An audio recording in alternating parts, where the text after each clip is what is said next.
देखिए, क्या इस गिरते हुए मार्केट के अंदर मुझे अपनी एसआईपी या फिर लमसम को बंद कर देना चाहिए और जो भी यूनिट्स हैं मेरे म्यूचुअल फंड के, क्या उन्हें बेच देना चाहिए, उनसे पैसा वापस निकाल लेना चाहिए?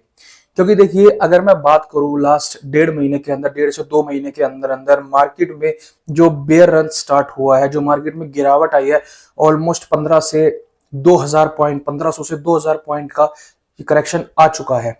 और अगर मैं बात करूं एसआईपीस की, तो लोगों में ये डर बना हुआ है कि एसआईपी तो कर रहे हैं, बट डेली जब हम अपना म्यूचुअल फंड का रिटर्न चेक करते हैं तो वो रेड में ही शो करता है। अगर आज वो कुछ परसेंट अप हुआ है तो अगले दिन उससे डबल तो वो नेगेटिव में चला जाता है।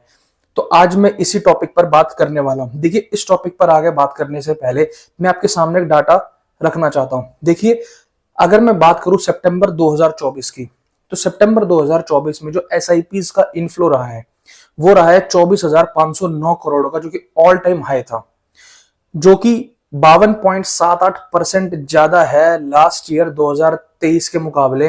लास्ट ईयर 2023 में जो एसआईपी का इनफ्लोस था वो था 16,042 करोड़ का। तो पहली चीज तो ये कि इतनी मार्केट गिर रही है, फिर भी सितंबर के मंथ में जो है मार्केट में एसआईपी का इनफ्लो काफी ज्यादा बढ़ा हुआ था। तो इससे क्या साबित होता है कि लोगों को क्या दिख नहीं रहा है कि मार्केट के अंदर इतना करेक्शन आ रहा है और लोग फिर भी मार्केट के अंदर इन्वेस्टमेंट किए जा रहे हैं। साथ ही साथ अगर मैं बात करूं डीआईआईस की, जो डोमेस्टिक इन्वेस्टर्स होते हैं, जो रिटेलर्स होते हैं, अगर उनकी बात करूं तो अगर आप डाटा को चेक करेंगे तो डोमेस्टिक जो इन्वेस्टर्स हैं, रिटेलर्स हैं, उनकी तरफ से बाइंग आ ही रही है मार्केट के अंदर। सेलिंग इतनी ज्यादा नहीं है जितनी बाइंग आ रही है। ये जो सेलिंग आ रही है ये ज्यादा से ज्यादा जो है एफआईआई की तरफ से आ रही है। देखिए दोस्तों, आपको ये चीज जो है समझनी पड़ेगी कि जब भी आप कोई बिजनेस करते हैं, देखिए शेयर मार्केट से अगर आपको पैसा कमाना है, म्यूचुअल फंड से अगर आपको पैसा कमाना है, तो आपको इसे एक मशीन की तरह नहीं देखना है, आपको इसे एक बिजनेस की तरह से देखना है। मान लीजिए अगर आप किसी एक लोहे का बिजनेस करते हैं, तो लोहे के बिजनेस में क्या करेंगे आप? जब लोहे का प्राइस ऊपर जाएगा आप उसे तब खरीदेंगे, या फिर जब उसका प्राइस नीचे जाएगा तब उसे खरीदेंगे? देखिए, कोई भी बिजनेसमैन है वो कभी भी उस यूनिट को तब खरीदता है जब वहां पर भाव मंदा रहता है, ना कि ज्यादा तेज होता है। और इस टाइम पर आप किसी भी शेयर को उठा करके देख लीजिए, किसी भी शेयर को उठा करके देख लीजिए, उसमें एक बहुत अच्छा करेक्शन आ चुका है। और इस करेक्शन के टाइम पे आप किसी भी पर्टिकुलर स्टॉक को उठाइए और उसके इन डेप्थ जाकर चेक कीजिए एक बार। वहां पर आपको सेलिंग तो मिलेगी, साथ ही साथ में कुछ परसेंट बाइंग भी मिलेगी। वो बायर्स कौन है? क्या वो बेवकूफ हैं? क्या उन्हें दिख नहीं रहा है कि मार्केट के अंदर करेक्शन आ रहा है, फिर भी वो लोग बाय कर रहे हैं? ऐसा क्यों कर रहे हैं? क्योंकि उन लोगों को आइडिया है कि मार्केट में कैसे खेला जाता है, मार्केट में कैसे पैसा बनाया जाता है। देखिए, ये एक ऐसा टाइम होता है जब रिटेलर्स को बाहर करने का ट्राई किया जाता है, और इसी टाइम पर जो है बड़े इन्वेस्टर्स जो होते हैं वो पैसा बनाकर चले जाते हैं। देखिए, जिन लोगों को 5 से 6 साल हो चुके हैं मार्केट में, उन्हें तो बहुत अच्छी तरह से आइडिया है। क्योंकि देखिए, उन 5 से 6 सालों के अंदर उन लोगों ने इलेक्शन भी देख लिए है, बजट भी देख लिया है, और मार्केट एक रेंज में भी रही है, वो मतलब बहुत से फेजेस देख लिए हैं। अब ये जो डाउट है कि एसआईपी को बंद कर दे, ये ज्यादातर ख्याल उन लोगों के मन में है जिन्होंने लास्ट 1 साल के अंदर अंदर अपनी म्यूचुअल फंड को स्टार्ट किया है। क्योंकि उन्होंने लास्ट 1 साल में, 1 डेढ़ साल में जो है केवल मार्केट में एक बुल रन ही देखा है, मार्केट को भागते हुए देखा है। अगर मैं 1.5 से 2 साल की बात करूं तो मार्केट 17-18 हजार से डायरेक्ट 26,000 पर आ गया है, और 1.5 साल में तो इतना ज्यादा जो है बुल रन हुआ है कि डबल कर दिया है पैसे को। अब जो नए इन्वेस्टर्स हैं उन्होंने तो केवल एक बुल रन देखा है, बेयर रन या फिर एक ट्रैप मार्केट को तो देखा ही नहीं है कि मार्केट आगे काम कैसे करती है। देखिए, ये एक तरह का टाइम करेक्शन है, और आप यकीन मानिए जो भी इस फेज को, जो ये मार्केट अभी चल रही है 1-1.5 महीने से, जो ये फेज चल रहा है, एक ट्रैप का फेज चल रहा है कि मार्केट कहीं जा नहीं रही है, गिरती ही जा रही है। अगर आप एक बार इस फेज को आपने सामना कर लिया, अगर आप इसको झेल गए, तो आप यकीन मानिए आपकी एसआईपी भी नहीं रुकेगी फ्यूचर में, अब ना आपका लमसम रुकेगा, और आप मार्केट को अच्छी तरह से समझ जाओगे कि आखिरकार मार्केट काम कैसे करता है। दोस्तों, एक बात को हमेशा ध्यान रखिए, मार्केट कभी भी ऐसे ऐसे ऐसे नहीं जाएगी। मार्केट हमेशा ऐसे जाएगी, फिर ऐसे आएगी, फिर ऐसे जाएगी, फिर ऐसे आएगी, और फिर ऐसे जाएगी।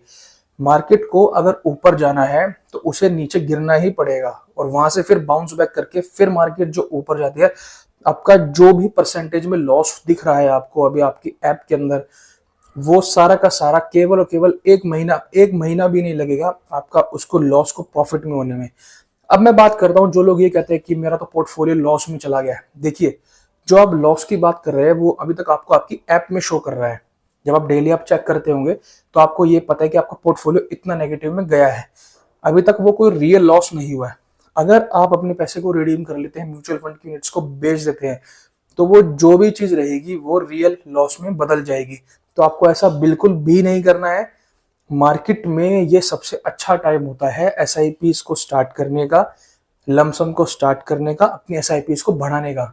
आप ये कर सकते हो कि जब मार्केट अगेन बुल रन में जाएगी तो आप बेशक से उस टाइम पे अपनी एसआईपीस को स्टॉप कर देना, बट जो ये टाइम चल रहा है जिस टाइम पर आपको कम प्राइस में ज्यादा यूनिट्स अलॉट होती है, ये आपको बिल्कुल भी नहीं गंवाना है, बिल्कुल भी नहीं छोड़ना है। आपको अपनी एसआईपीस को या फिर लमसम को बिल्कुल भी नहीं बंद करना है। देखिए, अब जो भी इन्वेस्टर्स है, अब उनके माइंड में ये डाउट भी चल रहा है कि मार्केट आखिरकार कितने दिनों तक ऐसे ही नेगेटिव रिटर्न देगा या फिर मार्केट गिरती चली जाएगी। देखिए, जो भी इन्वेस्टर होता है, इन्वेस्टर का मतलब क्या होता है? इन्वेस्टर का मतलब होता है कि वो लॉन्ग टर्म के लिए इन्वेस्टमेंट करता है, 5 साल, 10 साल, 15 साल, 20 साल के लिए। अब आप मुझे एक क्वेश्चन का आंसर दीजिए कि अगर आपका विजन आने वाले कम से कम अगर 5 साल का भी है, तो चलिए आपने इस टाइम पर यह सोचना शुरू कर दिया कि मार्केट किस रीजन से नीचे गिर रहा है, क्या रीजन हो सकता है, कब तक मार्केट ऊपर उठेगा। इसकी क्या गारंटी है कि आने वाले 5 सालों में फिर दोबारा से मार्केट कभी नहीं गिरेगा और फिर से आप पैनिक नहीं करोगे? ये हमेशा होगा, लॉन्ग टर्म इन्वेस्टिंग का ये एक पार्ट होता है और यहीं पर एक इन्वेस्टर्स का जो पेशेंस लेवल है वो चेक किया जाता है। तो आप लोगों का जो एक मेन काम है वो बस यही है कि आपको अपनी एसआईपी और लमसम को कंटिन्यू रखना है। आपको बार बार मार्केट को ट्रैक नहीं करना है, टाइम पर अपनी एसआईपी पे करनी है, टाइम पर आपको अपना लमसम करना है। और ज्यादा बेस्ट तरीका यह है कि बार बार अपने पोर्टफोलियो को ना देखें, क्योंकि इससे आप ही लोग पैनिक होंगे और फालतू की जो न्यूज चलती है कि अब ये हो गया वो हो गया, ये न्यूज पहले भी चली थी, ये न्यूज अब भी चलेंगी, ये न्यूज आने वाले 5 साल में भी चलेंगी, 10, 15, 20 साल में चलेंगी। मार्केट कभी भी एक पॉइंट पर नहीं रहता है। मार्केट का काम है उतार चढ़ाव दिखाना और वो आपको आने वाले टाइम पर भी जरूर दिखाएगा। और अगर मैं बात करूं कि मार्केट अब कब बढ़ने वाला है, तो देखिए अभी ये नवंबर का टाइम है, दिसंबर में भी मुझे नहीं लगता है कि मार्केट को ज्यादा अच्छा करने वाला है। उसके बाद फिर बजट का सेशन आ जाएगा, तो मुझे तो यही लग रहा है कि 2 से 3 महीने अभी मार्केट कुछ इसी तरह से एक रेंज बाउंड में रह जाएगा और ये सबसे बेस्ट टाइम रहेगा आपको अपनी न्यू इन्वेस्टमेंट को स्टार्ट करने का। अगर आप नए शेयर्स खरीदना चाहते हैं तो वो भी आप खरीद सकते हैं। इस टाइम पर आप जिस भी शेयर को खरीदेंगे, आप यकीन मानिए आने वाले 1 साल में आपको बेहतर रिटर्न वो बना करके देगा। आई होप आपको ये वीडियो यूजफुल लगी होगी। अगर आपको थोड़ी भी यूजफुल लगी तो प्लीज चैनल को सब्सक्राइब जरूर करना, वीडियो को लाइक जरूर करना। Thank you so much, have a nice day.